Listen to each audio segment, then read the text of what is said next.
Hi, in this video I just want to discuss something interesting I found on the philbrickarchive.org website regarding the K2-XA operational amplifiers. I have some plans to experiment with the K2-XA. I saw a video on Mr. Carlson's lab about a month ago where he did a quick demonstration of a K2-XA, and I've actually picked up a couple of those off of eBay. And when reading the philbrickarchive.org website, I noticed an email chain that was going back and forth between Bob Pease, Dan Scheingold, and a few other engineers that were looking at these op amps, and in particular in regard to the radiation, the low-level radiation they emit. As you can see, I've got a pretty significant reading on this setup right here, and that's what I want to discuss in this video. A couple of things I wanted to mention. Number one, I'm certainly not an expert on radiation by any means. I've mostly just been researching this since I discovered this issue on the philbrickarchive.org website. If you're interested in learning more about it, I'll link the 2 or 3 email chains that I read myself in the description. And of course you can find other information on radiation. It's a pretty complicated issue, so of course this video won't cover it. I just wanted to sort of show this to make sure, since people are dealing with these things, make sure everyone is aware of the fact that this issue is out there, at least to the best of my ability. I don't mean to, sound alarmist on this. I think this is a manageable issue, and these op amps were used for decades with, to my knowledge, no reports of any issues with them. But just, be forewarned about this low-level radiation issue. I'll try to put a little bit of data in the video once I get a little bit better handle on some of the average measurements and compare that to the allowable levels that are described on the sites that I've seen. I think you can hear the background of the Geiger counter audio output, but now that you see that there is some radiation, I'll go ahead and turn off the audible output just to clear that from the video. But you can see the visible output on the LED indicator there. Now, the interesting thing, you can see I've got the op amp set up in this demonstration upside down, and there's a reason for that. I'll go ahead and flip that around, and I think we'll be able to see it's significantly less, even just looking at it from that side of the op amp there. You can see the pulse, that although it's still indicating radiation, it's quite a bit lower even just from this side, so it's obvious the source of the radiation is more on that side, on the other side of the op amp there. Go ahead and quickly turn on the pulse. You can see that's substantially less than the indication we had earlier there. So that's an interesting part of that, is that a big part of the radiation is it falls off quite a bit with distance. So these op amps, from what I'm reading, are not unsafe by any means. It's just you need to be cognizant of the fact that they have a little bit of low-level radiation. That's what I've been experimenting with here, to just see what kind of radiation levels I can detect here. Now, what I'll do for the rest of this demonstration, I'll just do a quick measurement of the background, and that takes about a minute. I'll try to speed up the video so we don't have to watch the whole 1 minute, and I'll offline I'll do some averaging over a series of 1-minute runs just to see what my background level is. But to measure the background level, first I'll remove the op amp that's now the source.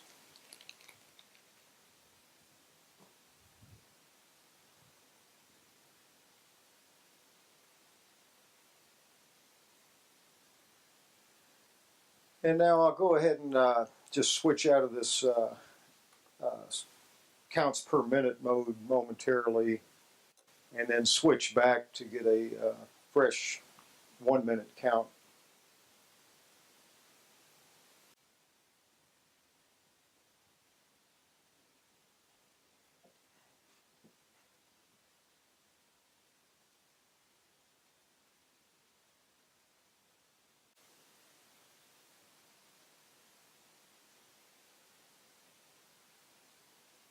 So there we have a count of 14 counts per minute, and we'll have to look at a little bit about how to interpret that. In tests earlier this morning, I was seeing between 10 and 11, on a couple of various counts, but from what I'm reading, the background radiation can change fairly significantly over the course of a day, and of course from day to day. So it's a little tricky to get a hard and fast number for the background radiation. And in this test, the actual op amp is a good 2 meters away from the Geiger counter, so I think that's not picking up anything from the actual op amp there. So I'll go ahead and put that back in.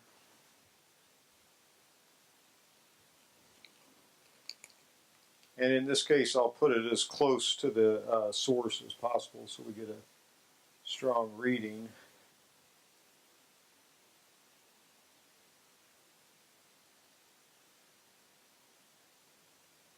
And then again, I'll just reset this to get a 1 minute count for this as well.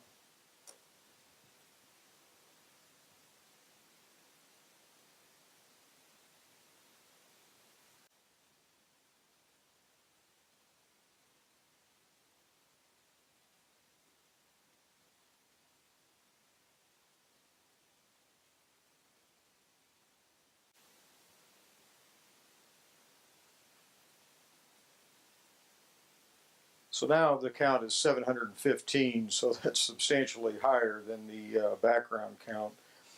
And that's interesting. So this is definitely radiating. Now what I'd like to do next is I'll move it about 6 inches away from the detector just to see how a little bit of distance between the source and the detector, how far the radiation drops off there. So we're about 7 inches at the actual detector there, so I'll pull this over to where it's at the 13-inch mark on the ruler there, and then again we'll reset the counts per minute.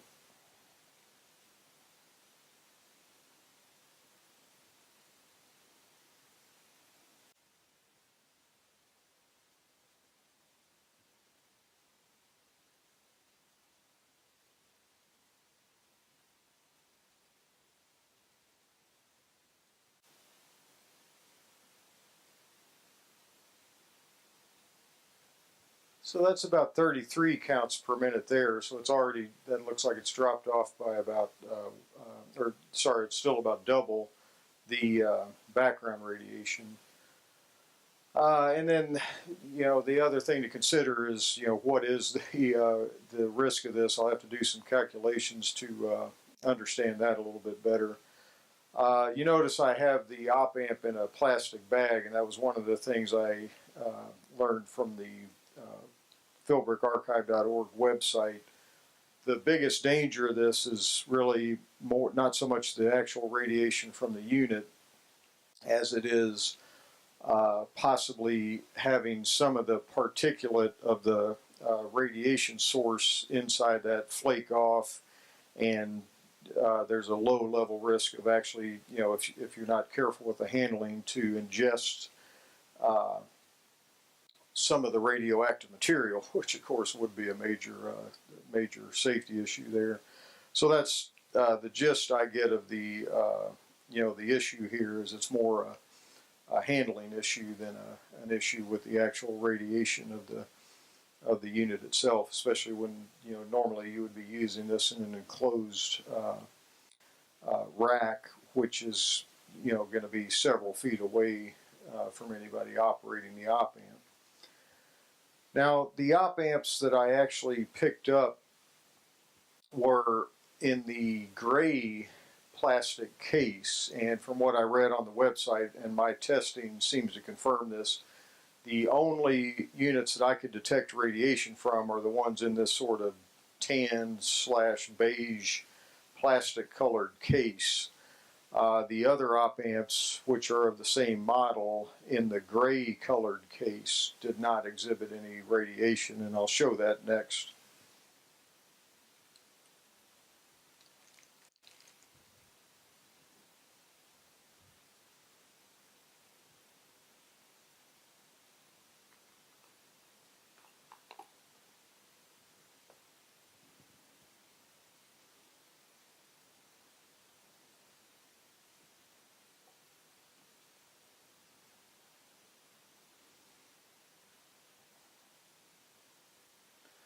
So here we have a similar K2-XA, except in the gray plastic case, and you can see the count level so far is much lower. Again, I'll go ahead and reset and do a full minute check with this this particular op amp, roughly in the same orientation where I saw the maximum readout on the beige colored op amp.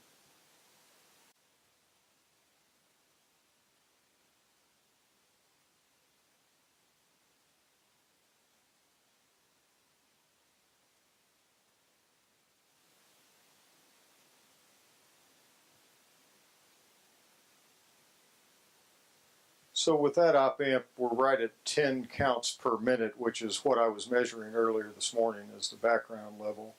I'll do some more testing with these to get a better average of the counts and maybe put that in the video as a block of data to do a series of runs. The Geiger counter manufacturer in their manual recommend doing a total of 60 runs. I may not go that far just for this quick experiment, but I'll do a half dozen or so tests in each mode I've looked at here. So with that, I'll take a look at another op amp that actually was already open when I received it.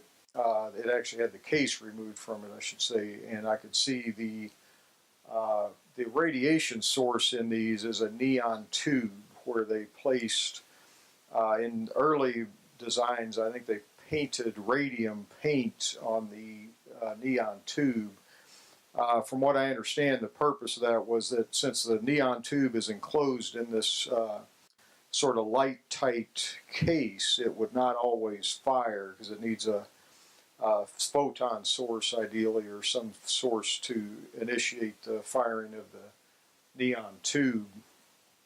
I'll show a little bit of that on the schematic of the op amp, but in early models they actually used radon paint, or radium paint, sorry, and then I think in later models they used a small amount of radon gas mixed in with the actual tube, so those had a lot lower level radiation, and it's a little vague as far as which what time frame these were changed in, what serial number. So one thing that was interesting to note in the literature on philbrickarchive.org is that there's not a sure way to tell, so the only real way to tell is actually go ahead and measure the radiation if you're concerned about that.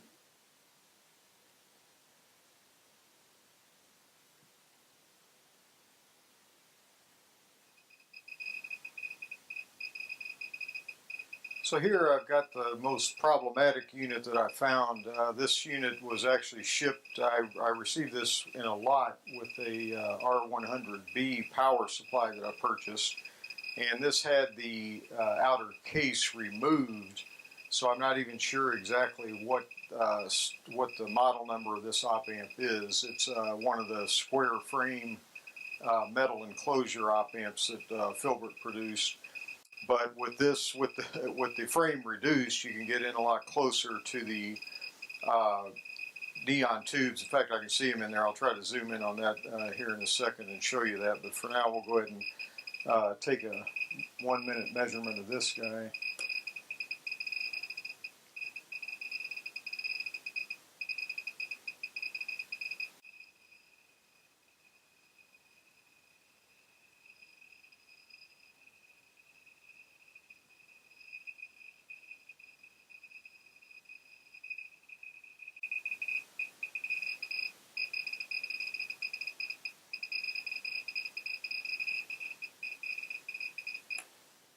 Yeah, so that's over 1,000 counts per minute, which is 100 times the background level roughly. So that is significant. I've basically got the unit placed so that the neon tubes are as close to the Geiger counter detector as possible.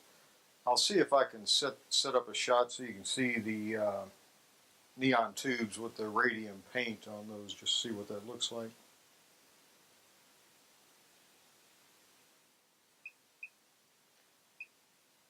In this shot, you can see the two neon tubes, and if you look closely, I guess what I would say to the lower left, you can see the little dot of paint. The one is obscured a little bit by that green wire, but that's actually the radium paint there. That's why I'm hesitant to take this unit out of the bag there. I just want to make sure if any of that decides to flake off, it's contained. I'm still debating what to do with this particular unit. I may look into the best way of disposing of this stuff. And then I've got plenty of the gray body op amps for my purposes, so I'm not sure if I'd have any use for the ones that have the issue with radiation. So I may just set those aside.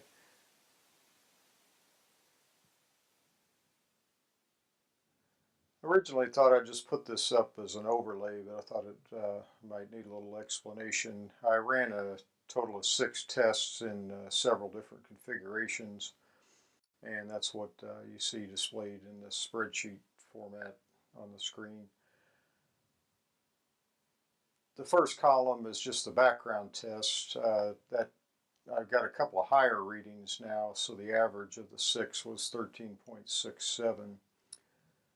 The second column was the beige K2-XA right at the detector, and that had an average of 692.67 over the 6 measurements. I added a row below for multiplier, so that's basically 50 times the background level. Now technically you're supposed to subtract out the background level to calculate the radiation of a specific emitter, so you could look at that as 49.68 times the background for this particular emitter once the background is subtracted out. And the same holds true for the rest of the readings. Once I moved the beige K2-XA 6 inches from the detector, the radiation dropped off significantly, but it's still emitting a total of 2.41, or which would normalize to 1.41 times the background.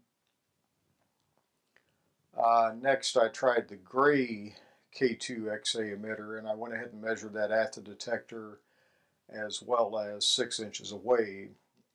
The interesting thing is that happened to measure 11.33 on average right at the detector and 13.33 when I moved it away.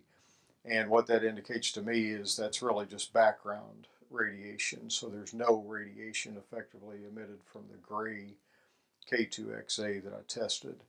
And between the beige and the gray, I've tested probably a total of a little more than a half dozen of each, and that holds true. The beige units all have some radiation, but the gray, I was not able to detect radiation on any of the gray colored K2s. Then the last 2 columns are with that open frame op amp that's basically undefined. Since it didn't have a case on it when I received it, I don't have any way to identify exactly what that is. And that was the one that has a very high level of radiation. That was basically like measured 89.16. So when you subtract out the background, that's still 88.16 times the background. And that's right at the detector. Part of that is because I can obviously get the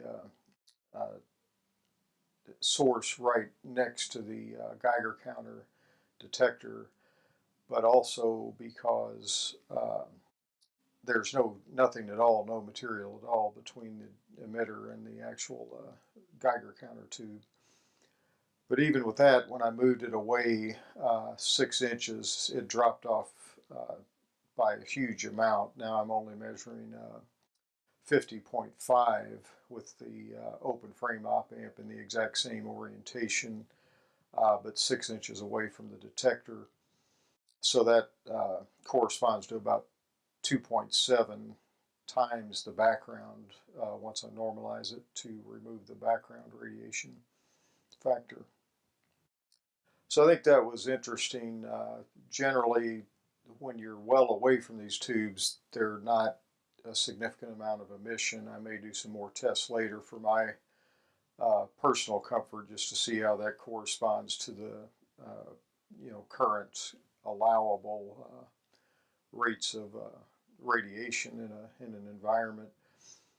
But the key to this is you need to make sure there's no risk of ingesting any of the radioactive material, particularly when it's the radium paint.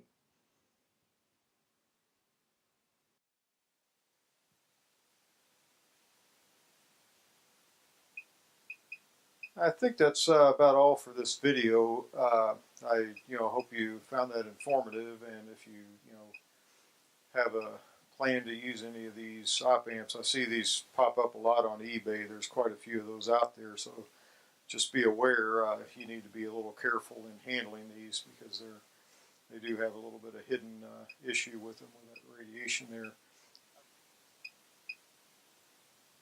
Well, thank you for watching, and a special thank you to my subscribers.